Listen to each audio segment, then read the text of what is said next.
Praise the lord. మన ప్రభువును రక్షకుడైన యేసుక్రీస్తు నామములో మీకు అందరికీ వందనాలు తెలియజేస్తూ ఉన్నాను. ఈ దినాన్ని దేవుడు అనుగ్రహించిన మంచి మాటను మీతో నేను పంచుకుంటాను.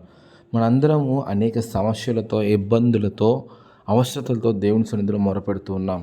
అయితే దేవుని ఒక లేఖనం సెలవిస్తుంది, ముందుగానే జగత్ పునాది వేయక ముందే, నీవు తల్లి గర్భమును ఉన్నకు ముందే దేవుడికి నీ కొరకు తెలుసు. ఈరోజు నువ్వు ఏ బలహీనతతో ఉన్నావో, ఈరోజు నువ్వు ఏ రోగంతో ఉన్నావో, ఈరోజు నువ్వు ఏ అవసరతలతో ఉన్నావో దేవుడు ముందుగానే ఎరిగి ఉన్నవాడు. అయితే దాన్ని పొందుకోవడానికి నువ్వు సిద్ధంగా ఉన్నావా లేదా? గమనించండి, మార్క్స్ వార్త 5వ అధ్యాయంలో 3 రకాల విడుదల కొరకు చెప్పబడుతూ ఉంది. మార్క్స్ వార్త 5వ అధ్యాయం. మొదటిగా సేన అనే ఒక దెయ్యాలు పట్టిన వ్యక్తిని దేవుడు విడిపిస్తాడు. వాక్యం సెలవిస్తూ ఉంది, వాడినంట సంఖ్యలతో కూడా బంధించలేకపోయారంట. ఎందుకు అంటే అంత బలమైన వాడు. సేన అనగా అనేకములు, 3000 పైగా అని అంటూ ఉంటాం. అనేకమైన దెయ్యములు అందులో ఉన్నాయి. అయితే ఇన్ని దెయ్యాలున్న ఇంత బలవంతుణ్ణి ఏ వ్యక్తులు సంఖ్యలతో కాళ్ళు చేతులు బంధించడానికి ప్రయత్నించారు, కానీ వారి వల్ల కాలేదు. ఒకవేళ బంధించిన వాటిని తెంపేసేవాడంట. అంత బలవంతుడు, అంత బలంగా దెయ్యాలతో పట్టి పీడింపబడుతున్నవాడు.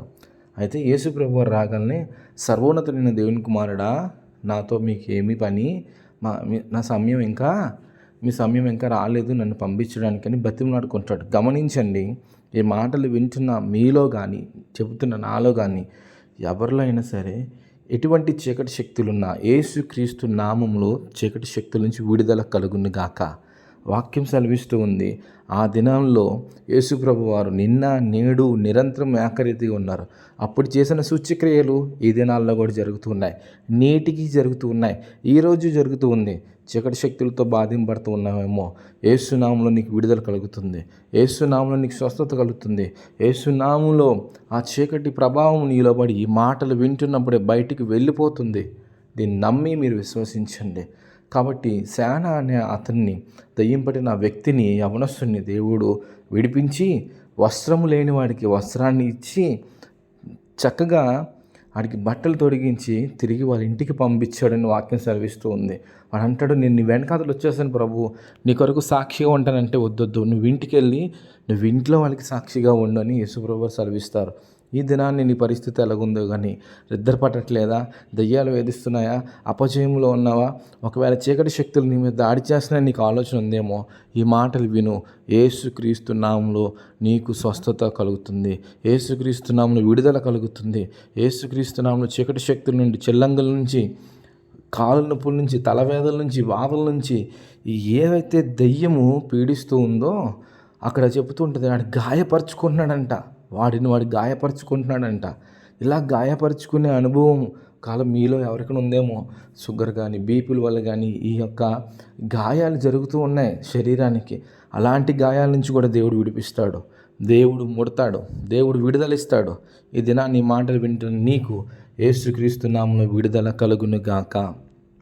రెండవదిగా గమనించినట్లయితే, అదే ప్రాంతంలో వెళ్ళిపోతున్నప్పుడు మార్క్స్ వార్త 5వ అధ్యాయం మధ్యలో మనం చదివినట్లయితే, ఒక స్త్రీ జనసమూహంలో కూడా వచ్చి ఆయన్ను ముట్టుకుంటుంది. యేసుప్రభు గారు అడుగుతారు, ఎవరు నన్ను ముట్టుకుని ఉన్నారంటే, శిష్యులు అంటారు, ఎవరో ఏంటి ప్రభు, ఇన్ని మంది నీ మీద పడిపోతుంటే, లేదు ఎవరో ఒక వ్యక్తి నన్ను ముట్టుకున్నది, ఎందుకంటే ఆమె ముట్టడం వల్ల నాలోబడి ప్రభావం బయటికి వెళ్ళింది.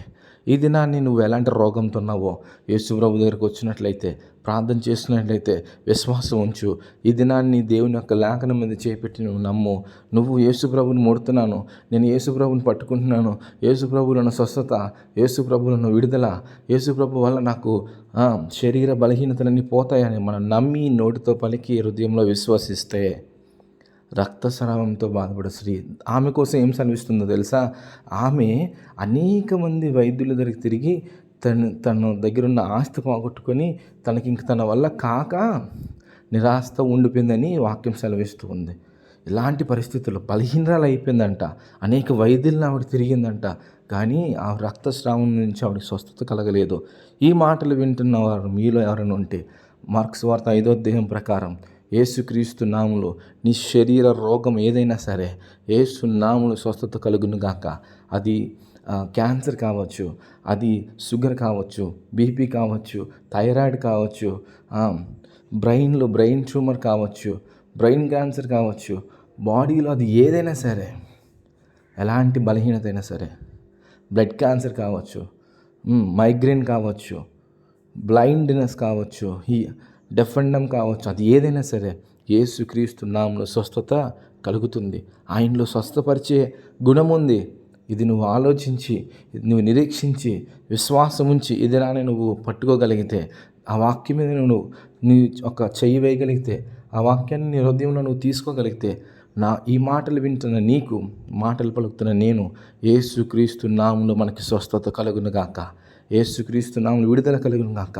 ఆమెతో యేసుప్రభు వారు చెప్పి మాట అంటే, సమాధానం కలదానమై పొమ్ము. దేవుడిని ఆయన స్వస్థపరిచాడు.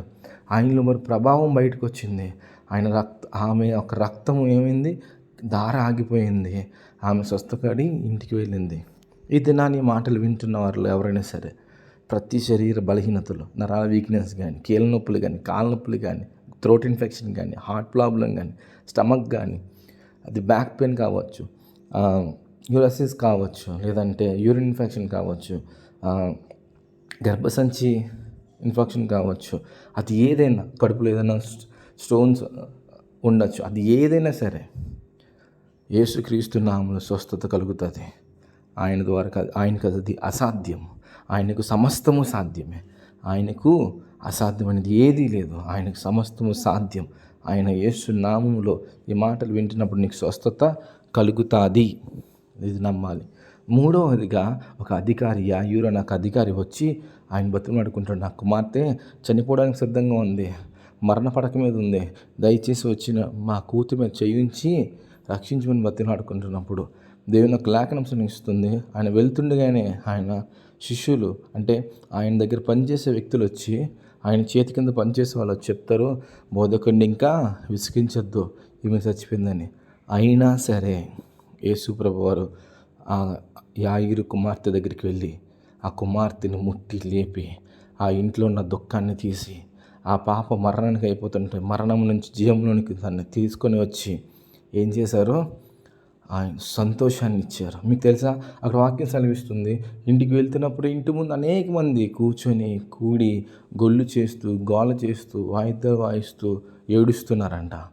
యేసుప్రభు వారు అంటారు, మీరు ఏడద్దు, ఈమె నిద్రిస్తుంది, తల తాకుమి అని ఆమె ముట్టినప్పుడు, చిన్నదాన లెమ్ము అన్నప్పుడు ఆమె లేస్తుంది. ఈ మాటలు వింటున్న వారు ఎవరైనా సరే మరణకరమైన రోగం ఉన్నప్పుడు, మరణము అయిపోవాలని ఆలోచన వస్తున్నప్పుడు, నీ పరిస్థితులు బట్టి నువ్వు బతకలేను, నేను చచ్చిపోతే బాగుంటుందని నీకు అనిపించినప్పుడు, నీ కుటుంబ పరిస్థితి కావచ్చు, వ్యక్తిగత పరిస్థితి కావచ్చు, నీ ఆలోచనలు కావచ్చు, అది ఎలాంటిదైనా సరే దేవుని ఒక వాక్యం సెలవిస్తూ ఉంది, ఈ దినాన్ని మరణం నుండి జీవంలోనికి నేను నిన్ను నడిపిస్తాను, నేను నిన్ను విడిపిస్తాను, నేను నీకు శక్తినిస్తాను.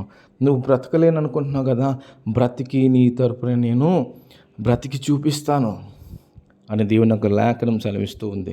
ఈ మార్కు సువార్త 5వ అధ్యాయాన్ని మళ్ళా చదవండి, మరలా చదవండి, ఒక్కొక్క పాయింట్ చదవండి, ఒక్కొక్క ప్యాసేజ్ చదవండి. దేవుడు స్వస్థపరిచి విడుదలిచ్చిన చేసిన దేవుడు, నువ్వు చదువుతూ ఉండగానే ఇందులో నీకు ఏ స్వస్థత అవసరమైనదో, మరణకరమైందా, చీకటి శక్తి నుంచి విడుదల, శరీర రోగమా, అది ఏదైనా సరే ఈ దినాన్ని నిశ్చయంగా నీ జీవితంలో నెరవేరునుగాక. ఈ ఉదయకాలాన్ని మీరు నమ్మండి, దేవుడు నాతో మాట్లాడాడు, నేను నిన్ను జీవింపజేస్తాను, నేను నిన్ను సహాయం చేస్తాను, నేను నిన్ను స్వస్థపరుస్తాను, నేను నిన్ను విడిపిస్తాను. యేసునామములో మీరు ఎవరిని ప్రార్థిస్తారో, యేసునామములో మీరు దేనిని బంధిస్తారో, యేసునామములో మీకు దేన్ని ప్రకటిస్తారో అది నేను మీ తరపున చేస్తానని ఆయన వాగ్దానం ఇచ్చాడు.